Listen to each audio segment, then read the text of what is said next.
All right, welcome back, everyone. This week's Pictures of the Week is being brought to you by Flowers. Hey, Deer Process. My Lord, those guys. You know what? We had them on the show. We said the other day, he said he thought that they would break 200. Then Jim Flower said, Dad, we might break 250. And I said, boys, I think we'll break 300. Guess what? We broke 300 opening weekend of muzzleloader. That weekend, they broke over 300 deer came in just to Flowers. They do an awesome job, ladies and gentlemen. You got to go check them out. Our first picture's here. Oh my stars, this is John Schaefer, good friend of ours. Go to Joy Church right there in Mount Judy. Great friend. He said, Hugh, I caught 11 on an Alabama rig. Had one double, 4 keepers. Biggest one was 5 pounds. They were chasing shad in the jumps on Priest. Lost a nice smallmouth pushing 4 pounds. Seen him jump at the boat. That was in a different spot with a crankbait. I caught those 11 in the same cove in about an hour and 15 minutes. So pretty good job there, John. As you can see right there, there's 2 at a time right there on a rig. So the rig is a pretty good thing to be throwing right now. And then from Rodney McCarthy, he says, yeah, this is my daughter. She shot her first deer this weekend for the youth hunting weekend. This is Kenzie McCarthy, age 14. She's from Spring Hill, Tennessee. So great job. Look at the smile on that kid's face. Now that's what makes it work. Guys, I gotta put my secret weapon on you boys. This is my good friend. This is Stacy Nunley. Stacy Nunley right here. This bass is 24.5 inches long, 21.5 inches in the girth, and weighs 11 pounds 1 ounce out of Chickamauga. Now that, my friends, is a bass. That's a bass. Now I'll tell you what, just Stacy, we gotta go, brother. Hey, you can send your pictures to us here, Pictures of the Week, Southern Woods and Waters, 474 James Rosser Parkway, Nashville, Tennessee, 37219, or simply email them to me at hugh@southernwoodsandwaters.com, and we'll get them on here really fast. If that doesn't get you fired up, I don't know what will. I mean, guys are catching fish. It is that time of year. Now, the one with John Schaefer is a little earlier, before it turned off to the 30-degree marks all over the place. But those fish, even though they're going to take the water temperature, and water temperature is going to dictate where they need to go. So, Chris, we're going to start off with you. Center Hill, what's the water temp in Center Hill right about now? It was 64 last weekend, but I'm sure it's dropped. It's dropped. 4 or 5 degrees at least this week. So it's got to be 58, 59 right now. It's getting right. Chris, what's your game plan from now till, say, it gets into the low 50s? If I'm going fishing tomorrow, there's always going to be 3 rods on. I happen to know you have to go to work tomorrow. On my deck. I'm always going to have a Zara spook on. Oh, yes. Always, in case the fish come up in the jumps. That's right. Always. I'm always going to have old Mr. Reliable here, the drop shot. You love that drop shot. I love the drop shot. Man, and he's real good at it, ladies and gentlemen. A lot of big fish on that thing, and I'm going to have the spoon.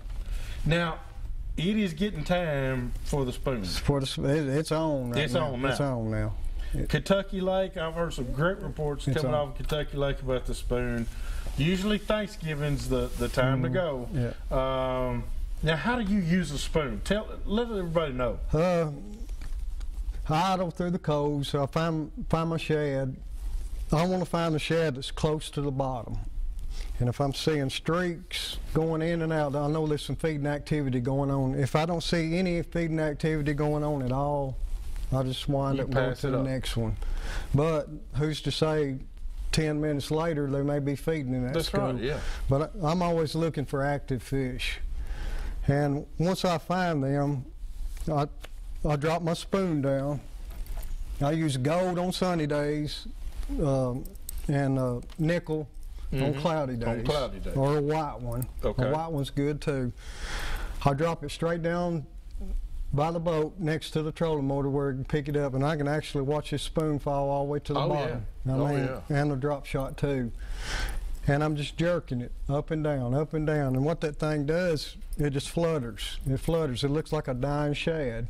Now, this is my favorite one, the sidewinder. If I'm in a big school of fish, I want the sidewinder.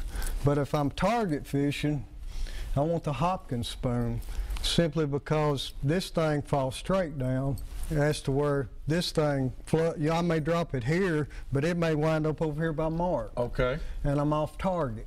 I may be this far away from the fish. But you got a bigger school of fish you're after. Though. Yeah. Mm-hmm. Okay. But if I'm fishing for individual fish, this is the spoon I want to drop down to them. But I hope everybody's writing this down. yeah, this is valuable. This is good stuff. It is good stuff. And I learned this from Skeet Reese. Everybody knows Skeet Reese. Oh yeah.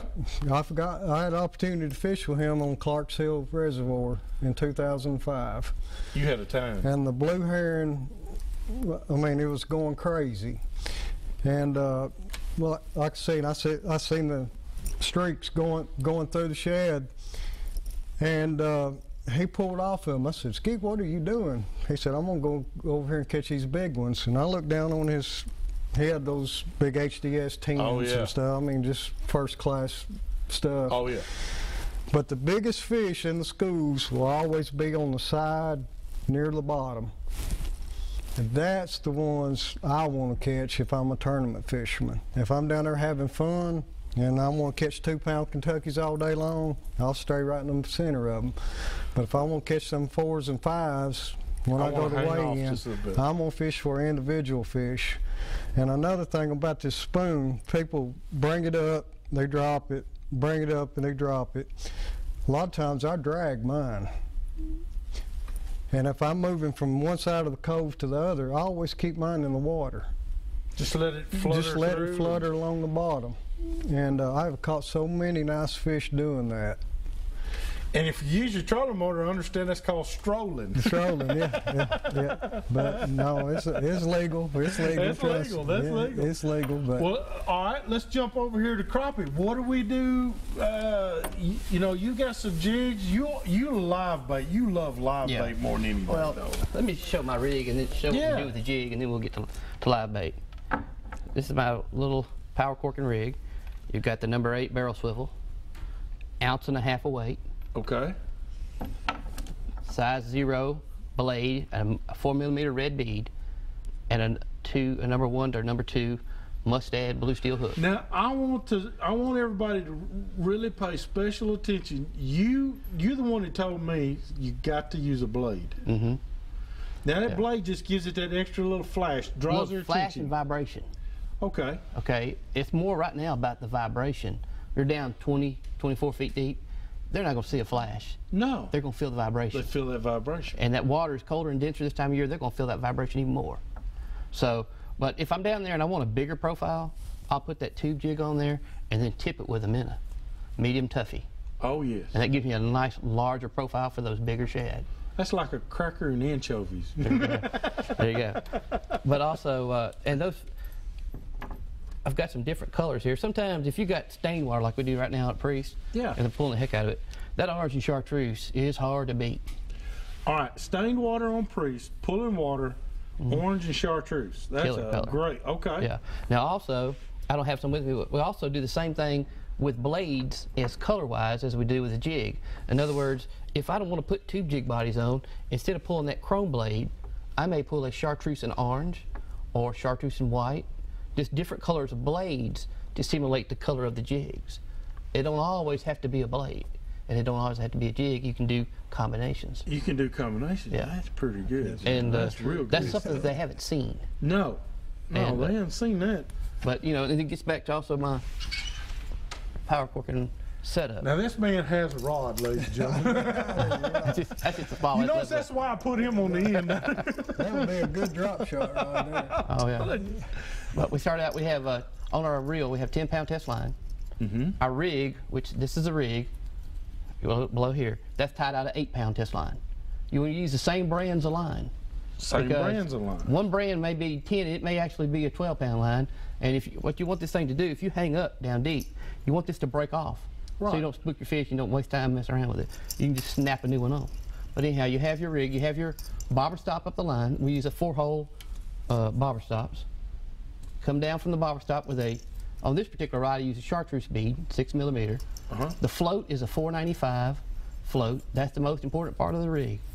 Then you have a snap swivel, which is a number 7. And then a rig is tied with a number 8 barrel swivel, 1.5 ounce weight, and then our size 0 blade, red bead, and the hook. Okay. How long is that leader now that you've got primary? It's approximately 30 to 32 inches. 30 to 32 inches, okay. The way to look at that is, sort of the weight is where I'm at the bottom. I may touch a tree with that, but that tough minute, he's going to go down into that brush, treetop, whatever it is. Okay. Now, you say, man, that's a whole lot of weight for crappie fishing. But for what I do, that 1.5 ounce weight is properly weighting this float. But also what's nice is if you hook that thing on a tree, take it and bounce it down, it'll knock it loose most of the time on the third bounce. It's undone. You've seen that happen many times. Oh, I've seen it a bunch. You know, if you're not hanging, you're not crappie fishing. You're not fishing, period. That's right. But that's the basic setup. And what you're watching this float to do, when they really, right now, they'll pull it down a foot. Oh, yeah. And as he pull it down, that's when you want to pick that rod up. It's a game of speed, not of power. Yeah. These long rods, they got all, about 3 times the power you have on a regular 5-foot rod. You're exactly okay? right. You don't have to buggy whip them. My hooks are so sharp. Just pick up. Yeah. Otherwise, you'll cut that hook out of that fish. And but right now, they'll just take it and bury it. You'll see that red line, then boom, it's gone. Hit them, reel them up. And right now, those fish, we're talking about where they're locating. Before they started generating, a lot of those big females have pulled out 52, 54 feet of water. And they're just staging out there on those trees, gorging on those shad. Now, when they generate, they're going to pull down just a little bit deeper in those trees, and they use that timber to block that current flow. If it gets too strong, they're going to back up and go up the banks a little higher. They'll get in a brush pile or whatever. But for the most part, what you want to do is you want to catch them out in those deep trees right now. All right. Well, I'll save some more because we got another old segment. We want to talk about fishing. Right now, we got to do our product of the week. And what I'm going to do, start it off with, is you've got to check out. We just took Joy took a nice 9-pointer up there in Kentucky. Well, of course we have Flowers deer processing, process the meat. That's of course. But I told Joy, I said, we need to get this deer mounted. We took this deer to Liberty, Tennessee. Sue's Taxidermy. You have got to check her out. Sue's Taxidermy, newest sponsor on Southern Woods and Waters. Sue's Taxidermy. Oh my stars, this lady does fantastic work with deer, anything with fur. Anything with fur. She's got an elk fawn that somebody found, and she did such a great job on it. But I'll tell you what, you got to check her out. Sue's Taxidermy in Liberty, Tennessee. Right before you get to Smithville. Right before you get to Smithville, right before you go up the big hill, you'll see Sue's Taxidermy, big red sign on Highway 70 there. Take that. But we have our product here is this Mustad Ultra Points. These are the no twist drop shot hooks, and they're in size 1, which is a great size to use. If you'll notice the swivels on here, it keeps that worm or whatever it is from twisting up the line. It also keeps that fish from twisting it off. So use these. I promise you, you will not go wrong. Mustad makes a really, really good hook. I promise you, it's in all of my tackle boxes as a Mustad. So check them out. Catch them over here at Bass Pro Shops, Opera Mills. This is where you pick them up. Hey, we'll be right back with more of Southern Woods and Waters.